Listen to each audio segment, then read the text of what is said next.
Hello everyone. आप सभी का हार्दिक स्वागत। S and P block element के आरपीसी द्वारा विभिन्न एग्जाम के अंदर पूछे गए प्रीवियस ईयर क्वेश्चन की डिटेल में चर्चा कर रहे थे। तो कुछ क्वेश्चन पार्ट फर्स्ट के अंदर रह गए थे, जैसे कि जूनियर केमिस्ट 2011 के, इसके अलावा जो सेट केमिस्ट 2011 और सेट 2013 के कुछ क्वेश्चन बाकी रह गए थे। तो इस वीडियो के अंदर उनकी क्वेश्चन की डिटेल में चर्चा करेंगे। फर्स्ट क्वेश्चन है अपने पास में जूनियर केमिस्ट 2011 का, जो ग्राउंड वाटर डिपार्टमेंट का। यदि आपको वीडियो पसंद आ रहा है तो आप वीडियो को लाइक करें, शेयर करें, और चैनल को अभी तक आपने यदि सब्सक्राइब नहीं किया तो चैनल को ज़रूर सब्सक्राइब करें। तो फर्स्ट क्वेश्चन क्या दिया हुआ है अपने पास में कि फोस्फाजीन किसको कहते हैं? तो फोस्फाजीन कहा जाता है, फोस्फोनाइट्रिक जो होता है उन्हीं को बोल देते हैं फोस्फाजीन। फोस्फाजीन या फोस्फोनाइट्रिक क्या होता है? अपने पास में नाइट्रोजन, फोस्फोरस और एल्किल के क्या होते हैं, यहाँ के इनके पॉलीमर होते हैं। इसके अंदर कार्बन, ये किसके पॉलीमर होते हैं? कार्बन, फास्फोरस और नाइट्रोजन के क्या होते हैं? पॉलीमर होते हैं। तो ऑप्शन नंबर सेकंड इसका राइट आंसर होगा। सिलिकेट्स क्या होते हैं? सिलिकेट्स के अंदर अपने पास में जो इनकी इकाई होती है वो क्या होती है? SiO4 माइनस, इनकी जो यूनिट होती है वो ये पाई जाती है। तो ऑप्शन नंबर, इस क्वेश्चन का राइट आंसर होगा ऑप्शन नंबर सेकेंड। बोरासिल जो होता है, बोरासिल का इज द मैन्युफैक्चर नेम, किसका मैन्युफैक्चर नेम होता है? बोरासिल, जो बोरासिल होता है वो बोरोसिलिकेट ग्लास को ही बोला जाता है बोरासिल। ऑप्शन नंबर फर्स्ट इसका राइट आंसर हो जाएगा। बोरेक्स, बोरेक्स का फॉर्मूला अपन ने पहले देख ही लिया था, क्या होता है? Na2B4O7 10H2O। और बोरोन के हाइड्राइड तो विभिन्न प्रकार के हाइड्राइड होते हैं, जैसे कि डाइबोरेन होता है B2H6 डाइबोरेन। समुद्री वातावरण में कौन सा पदार्थ जो मुख्य रूप से समुद्री जहाजों में धातु क्षरण प्रक्रिया को बढ़ाता है? इनमें से कौन सा जो अपने पास में कंपाउंड होता है वो मेटल कोलिजन को बढ़ाता है? तो मेटल कोलिजन को बढ़ाने का समुद्री जल के अंदर काम कौन करता है? NaCl काम करता है, नमक काम करता है। तो ऑप्शन नंबर थर्ड इसका राइट आंसर हो जाएगा। Junior chemist 2011 ground water department का क्वेश्चन है। इनऑर्गेनिक बेंजीन किसको कहते हैं? तो इनऑर्गेनिक बेंजीन बोला जाता है बोराजिल को, बोराजिल, या इसी को बोला जाता है बोराजिन, बोराजोल। ऑप्शन नंबर था सेकंड इसका राइट आंसर हो जाएगा B3N3H6, इसी को बोलते हैं बोराजिल, इसी को बोलते हैं बोराजिल, बोराजीन। और इसी को क्या बोला जाता है? इनऑर्गेनिक बेंजीन कहा जाता है। अब यदि आपको पूछे इनऑर्गेनिक, इनऑर्गेनिक ग्रेफाइट किसको कहते हैं? इनऑर्गेनिक ग्रेफाइट बोला जाता है बोरोनाइट्राइड को, PN, इसको बोलते हैं इनऑर्गेनिक ग्रेफाइट। तो इस क्वेश्चन का राइट आंसर हो जाएगा ऑप्शन नंबर सेकंड, इसको बोला जाता है इनऑर्गेनिक बेंजीन। H2O लिक्विड होता है, लेकिन H2S गैस होती है, क्योंकि H2O के अंदर क्या पाया जाता है? हाइड्रोजन बॉन्डिंग होती है। तो option number first right answer है। H2O में हाइड्रोजन बॉन्डिंग की वजह से ये कैसा होता है? लिक्विड होता है। इसके बॉइलिंग पॉइंट क्या होता है? हाई होते हैं, जबकि H2S क्या होती है? गैस होती है। तो ये जैसे जैसे वर्ग में अपन डाउन जाते हैं वैसे वैसे बॉइलिंग पॉइंट इंक्रीज होते हैं, लेकिन यहाँ पे H2O के अंदर हाइड्रोजन बॉन्डिंग होने की वजह से 16 ग्रुप के अंदर H2O के बॉइलिंग पॉइंट क्या होते हैं? हाईएस्ट होते हैं, और ये लिक्विड फॉर्म में पाया जाता है, क्योंकि H2O में हाइड्रोजन बंद पाया जाता है। फुलरीन क्या होती है? तो फुलरीन कार्बन का एलोट्रोप्स होती है, कार्बन के अप्रूप होते हैं। कार्बन के मुख्य रूप से 3 अप्रूप होते हैं, फुलरीन, कार्बन, ग्रेफाइट और डायमंड। तो ऑप्शन नंबर थर्ड इसका राइट आंसर हो जाएगा। फुलरीन जो होती है वो family of polyhedral carbon allotropes होती है। फुलरीन मुख्य रूप से कार्बन 16 या कार्बन 17 होती है। इसमें अपने पास में 2 प्रकार के फेस होते हैं, एक तो होता है 5 मेंबर फेस। 5 मेंबर फेस कितने होते हैं? इसके अंदर अपने पास में 12 होते हैं, और 6 मेंबर फेस इसमें कितने होते हैं? अपने पास में 20 होते हैं। ये भी आपको ध्यान रखना है। इसमें कार्बन का संकरण क्या होता है? sp2 कार्बन का संकरण होता है। जूनियर केमिस्ट 2011 का क्वेश्चन है, PhD डिपार्टमेंट का क्वेश्चन है। मोस्ट एसिडिक कौन है? तो जो सारी धातुएं और सारी मृदा धातुओं के जो ऑक्साइड्स होते हैं वो किस प्रकार के होते हैं? बेसिक नेचर के होते हैं। तो मैग्नीशियम ऑक्साइड जो होता है वो बेसिक होता है, क्षारीय होता है। कैल्शियम ऑक्साइड भी कैसा होता है? बेसिक होता है। सोडियम ऑक्साइड कैसा होता है? ये भी बेसिक होता है। लेकिन एल्यूमिनियम जो ऑक्साइड होता है वो कैसा होता है? एम्फोटेरिक होता है। इस प्रकार का होता है, उभयधर्मी होता है, एम्फोटेरिक होता है, उभयधर्मी होता है। तो यदि बात की जाए तो इनमें सर्वाधिक एसिडिक कौन होगा? यहाँ पे अपने पास में एल्यूमिनियम ऑक्साइड होगा। तो ऑप्शन नंबर एक इसका राइट आंसर हो जाएगा। हाईएस्ट लेटिस एनर्जी किसकी है? तो हाईएस्ट चालक ऊर्जा किसकी होती है? चालक ऊर्जा जो लेटिस एनर्जी होती है वो इनडायरेक्टली प्रोपोर्शनल होती है साइज के। तो जैसे-जैसे साइज बढ़ेगी वैसे-वैसे लेटिस एनर्जी क्या होती जाती है? कम होती जाती है। तो यदि यहाँ पे बात करें तो यहाँ पे एनायन की साइज क्या है? ये सेम है, लेकिन कैटायन की जो साइज है वो क्या हो रही है? चेंज हो रही है। तो सबसे कम साइज किसकी है? सोडियम फ्लोराइड की। फिर अपने पास में किसकी है? सोडियम फ्लोराइड के बाद में किसकी आएगी? यहाँ पे पोटेशियम फ्लोराइड। फिर आएगा अपने पास में रुबिडियम फ्लोराइड। और सबसे जो ज़्यादा साइज है वो किसकी है? सीज़ियम फ्लोराइड की। तो जैसे-जैसे अपन ग्रुप में डाउन जाएँगे लेटिस एनर्जी क्या होगी? डिक्रीज़ होगी। तो यहाँ पे हाईएस्ट जो लेटिस एनर्जी वो किसकी होगी? सोडियम फ्लोराइड की, क्योंकि इसके अंदर कैटायन की साइज सबसे छोटी है।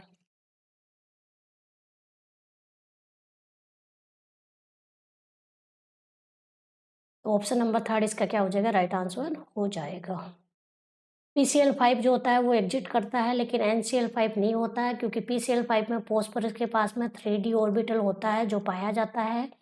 लेकिन नाइट्रोजन के अंदर जो 2d ऑर्बिटल्स है ये पाया नहीं जा सकता, क्योंकि 2d ऑर्बिटल हो ही नहीं सकता। इस वजह से नाइट्रोजन में जो है वो वैकेंट d ऑर्बिटल नहीं होता है। इस वजह से ये अधिकतम जो वैलेंसी प्रदर्शित करता है, इसकी नाइट्रोजन की अधिकतम जो वैलेंसी होती है वो कितनी होती है? 4 होती है।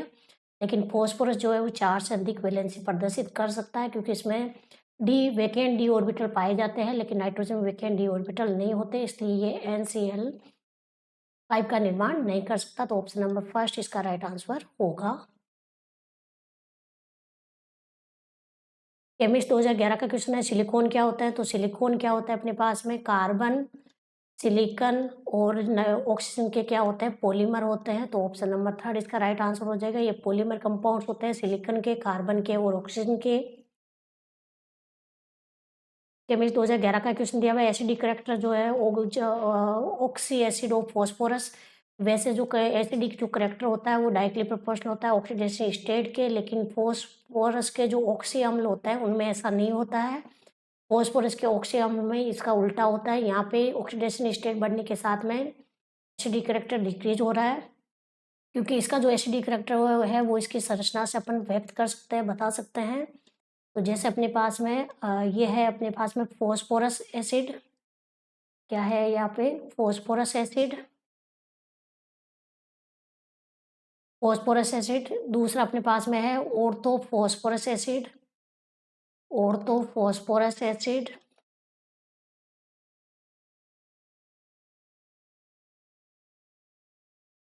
तीसरा अपने पास में ortho phosphoric acid. Ortho phosphoric acid.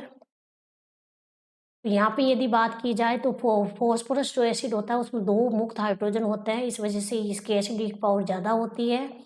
Ortho phosphorous acid के अंदर एक ही हाइड्रोजन होता है और ऑर्थो फॉस्फोरिक एसिड के अंदर हाइड्रोजन होता ही नहीं है, इस वजह से ये एसिडिक करैक्टर कम प्रदर्शित करता है। तो सबसे हाईएस्ट एसिडिक करैक्टर किसका होता है?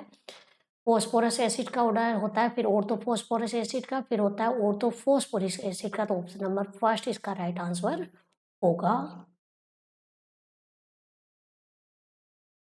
H3BO3 को क्या बोलते हैं? ऑर्थोबोरिक एसिड बोलते हैं। H3BO3 को अपन इस प्रकार भी लिख सकते हैं, BOH3। ये क्या करता है? जल से OH माइनस आयन एक्सेप्ट करता है, इलेक्ट्रॉन एक्सेप्ट करता है। इलेक्ट्रॉन एक्सेप्ट करके ये क्या बनाता है? रिनाइन बनाता है और साथ में प्रोटॉन का दान करता है। तो ये क्या करता है? रिनाइन को एक्सेप्ट करता है, इसलिए किस प्रकार का होता है?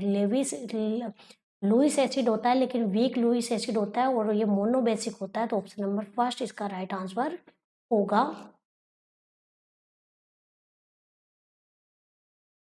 There are no S S bond किसमें नहीं होता? तो ये लेविस्ट्रेन की क्वेश्चन रिपीटेड हो रखा है। यहाँ पे अपन बात करें यदि इनकी संरचना की, तो फर्स्ट के अंदर संरचना क्या बन जाएगी?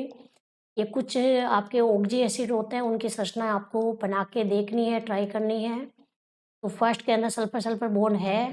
सेकेंड में अपन यदि बात करें तो सेकेंड को इस प्रकार से लिखा जाता है SO2 SO3 2 माइनस। इसमें भी क्या है अपने पास में? सल्फर सल्फर बॉन्ड उपस्थित है। इसमें भी क्या है? सल्फर सल्फर बॉन्ड है। अब बात करें यदि अपने H2O3 2 माइनस की बात करें तो इसके अंदर क्या हो जाएगा अपने पास में? इस प्रकार से इसकी स्ट्रक्चर बन जाएगी।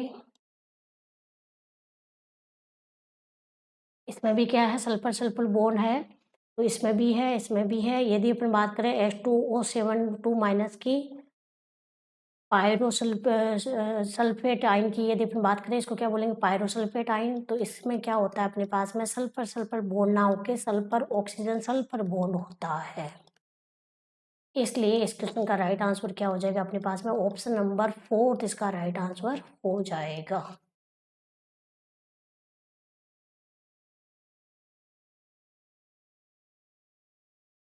केमिस्ट्री 2011 का क्वेश्चन दिया हुआ है कि अपने को एनाइन टू कैटाइन रेशियो बताना, लोवेस्ट एनाइन टू कैटाइन। तो एनाइन अपॉन कैटाइन का रेशियो स्मॉल कब होगा, जब अपने पास में एनाइन की जो साइज है वो क्या होगी, अपने पास में स्मॉल होगी, और कैटाइन की साइज क्या होगी, लार्ज होगी। तो इनका जो रेशियो प्राप्त होगा वो कैसा होगा, लोवेस्ट होगा, लोवेस्ट रेशियो होगा।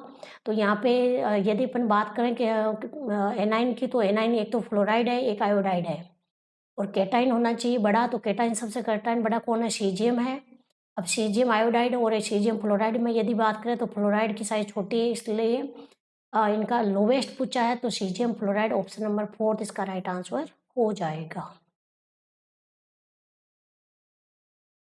मोस्ट एसिडिक कौन है इनमें से, तो जैसे जैसे अपन बात करते हैं 15 ग्रुप के ऑक्साइड की, तो नाइट्रोजन ऑक्साइड, उसके बाद में फॉस्फोरस ऑक्साइड, आर्सेनिक ऑक्साइड, इसके अलावा बात करें एंटीमनी ऑक्साइड। तो जैसे जैसे ग्रुप में डाउन जाएंगे वैसे वैसे ऑक्साइड की जो अम्लीय प्रकृति होती है, जो एसिडिक पावर होती है, वो क्या होती है, डिक्रीज होती है, और इनका जो क्षारीय नेचर होता है वो क्या होता है, इंक्रीज होता है। तो मोस्ट एसिडिक कौन होगा यहाँ पे, नाइट्रोजन का ऑक्साइड मोस्ट एसिडिक होगा। ऑप्शन नंबर 1 इसका राइट आंसर होगा। सेट इन 2013 पेपर 3 क्वेश्चन है, हाईएस्ट लेटिस एनर्जी। तो अभी अपन बात की lattice energy directly proportional indirectly proportional होता है साइज के, तो साइज बढ़ती है तो लेटिस एनर्जी क्या होती है, घटती है।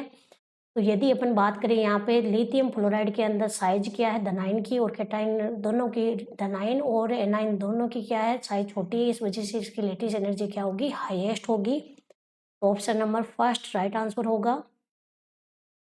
इनमें से कौन सा जो तत्व है उसका 3 से अधिक समस्थानिक अवस्था में पाया जाता है, उसके आइसोटोप 3 से ज़्यादा होते हैं। तो इस क्वेश्चन को डिलीट कर दिया। कार्बन की बात करें तो इसके कितने आइसोटोप्स होते हैं, 3 होते हैं। सिलिकॉन की बात करें तो इसके भी 3 होते हैं, लेकिन जर्मेनियम के होते हैं 5, और टिन के जो होता है वो बहुत सारे होते हैं, लेकिन लगभग 10 जो है वो स्टेबल इसके अंदर आइसोटोप्स पाए जाते हैं। तो यहाँ पे 3 से अधिक पूछा है, मोर देन 3 पूछा है, तो मोर देन 3 जर्मेनियम में भी हो रहे हैं और टिन में भी हो रहे हैं, इसलिए इस क्वेश्चन को क्या कर दिया, डिलीट कर दिया गया।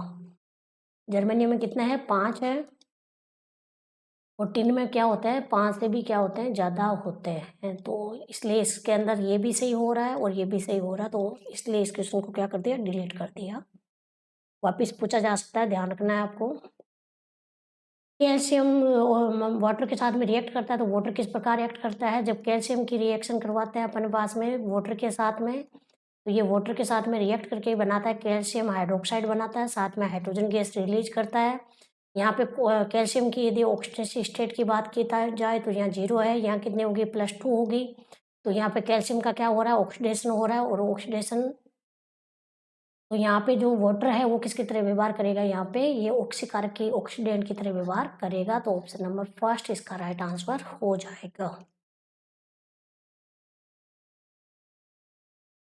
Water among the most soluble water में कौन होगा, तो जो सोल्यूबिलिटी होती है वो किसके डायरेक्टली प्रोपोर्शनल होती है, सोल्यूबिलिटी जो होती है वो डायरेक्टली प्रोपोर्शनल होती है हाइड्रेशन एनर्जी के।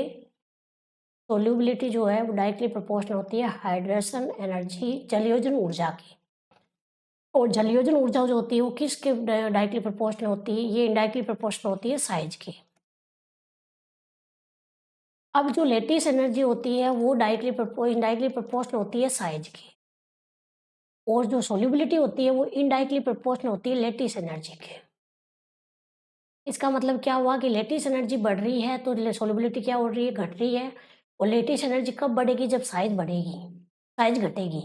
इसका मतलब जो लेटिस एनर्जी है और जो हाइड्रेशन एनर्जी है वो दोनों ही साइज के तो क्या होती है, इनडायरेक्टली प्रोपोर्शनल होती है, लेकिन एक दूसरे के क्या होते हैं, एक दूसरे की भी ये क्या होते हैं, इनडायरेक्टली होती है। जो हाइड्रेशन एनर्जी है और जो लेटिस एनर्जी है ये भी एक दूसरे की क्या होते हैं, इनडायरेक्टली प्रोपोर्शनल होती है। अब अपन कैसे पता लगाएँ कि सॉल्युबल कौन होगा, तो अपने को क्या करना है, जैसे-जैसे अपन ग्रुप में डाउन जाएँगे, वैसे-वैसे क्या होगा, लिथियम फ्लोराइड है, फिर है अपने पास में लिथियम क्लोराइड, लिथियम ब्रोमाइड और लिथियम आयोडाइड। केटाइन सेम है, लेकिन एनायन की साइज क्या हो रही है, इंक्रीज हो रही है। तो साइज इंक्रीज के साथ साथ क्या हो रहा है, यहाँ पे हाइड्रेशन एनर्जी भी क्या हो रही है, डिक्रीज हो रही है, और लेटिस एनर्जी भी क्या हो रही है, डिक्रीज हो रही है। अब यहाँ लिथियम जो ब्रोमाइड है, ये बीच में होने की वजह से यहाँ पे इसकी जो हाइड्रेशन एनर्जी है वो थोड़ी सी लेटिस एनर्जी से ज़्यादा होती है। तो इनमें यदि बात करी जाए तो सबसे ज़्यादा सोल्यूबल कौन होगा, लिथियम फ्लोराइड सोल्यूबल होगा, और लिथियम ब्रोमाइड सोल्यूबल होगा। लिथियम फ्लोराइड क्या होता है, नॉन सोल्यूबल होता है, अविलेय होता है। ये कैसा होता है, अविलेय होता है। जबकि बाकी क्या होते हैं, सोल्यूबल होते हैं, लेकिन हाईएस्ट सोल्यूबल कौन होगा, यहाँ पे लिथियम ब्रोमाइड हाईएस्ट सोल्यूबल होगा, क्योंकि यहाँ पे लेटिस एनर्जी और हाइड्रेशन एनर्जी एक दूसरे को क्या कर देते हैं, संतुलित कर देते हैं। ऑप्शन नंबर 3 इसका राइट आंसर होगा। टेल्क निम्न में से सिलिकेट का किस सिलिकेट का उदाहरण है, तो टेल्क जो होता है ये किसका उदाहरण होता है, ये सीड सिलिकेट का होता है। तो ऑप्शन नंबर 3 इसका राइट आंसर होगा। यदि 3D की बात करी जाए तो 3D के अंदर कौन होता है, आपको ध्यान रखना, क्वार्ट्ज। क्वार्ट्ज होता है 3D का, लेकिन जो अपने पास टेल्क होता है वो किसका किसका होता है, अपने पास में सीड का होता है। 3D को और क्या बोला जाता है, 3D को टेक्टो भी बोलते हैं, लेकिन टेल्क जो होता है, टाल्क जो होता है, ये सीड सिलिकेट होता है। तो ऑप्शन नंबर 3 इसका राइट आंसर होगा। इनमें से कौन सी जो है वो डाई नाइट्रोजन से अभिक्रिया करके नाइट्राइट बनाती है, वेरी इंपॉर्टेंट क्वेश्चन है, आपको ध्यान रखना है। सारी धातुओं में केवल लिथियम जो है वो नाइट्राइट के साथ रिएक्ट करता है, बाकी जो है वो डाई नाइट्रोजन के साथ में रिएक्ट ही नहीं करते। लिथियम जो होता है वो नाइट्रोजन के साथ में क्या करता है, रिएक्ट करता है, और लिथियम नाइट्रोजन के साथ में रिएक्ट करके इस प्रकार का नाइट्राइट का क्या करता है, फॉर्मेशन करता है। तो जो लिथियम है वो केवल नाइट्रोजन के साथ में रिएक्ट कर सकता है, बाकी जो मेटल सारी मेटल होती है वो नाइट्रोजन के साथ में रिएक्ट नहीं करती है। तो ऑप्शन नंबर फर्स्ट इसका राइट आंसर होगा।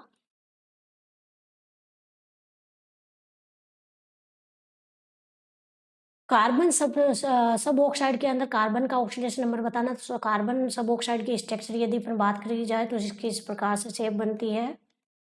इसमें ये जो सिरे वाले कार्बन होते हैं ये +2 ऑक्सीडेशन स्टेट में होते हैं, जबकि बीच वाला किस में होगा, 0 ऑक्सीडेशन स्टेट में होगा। इस प्रकार इसके अंदर कार्बन का संकरण +2 भी होता है और 0 भी होता है। तो ऑप्शन नंबर 4 इसका राइट आंसर है। क्लोजो जो स्पीशीज क्या होती है, तो क्लोजो स्पीशीज अपन ने बात की थी कि BnHN2-, तो इसको बोलेंगे क्लोजो। यदि अपने पास में है BnHN4-, तो इसको बोलेंगे अपने पास में निडो।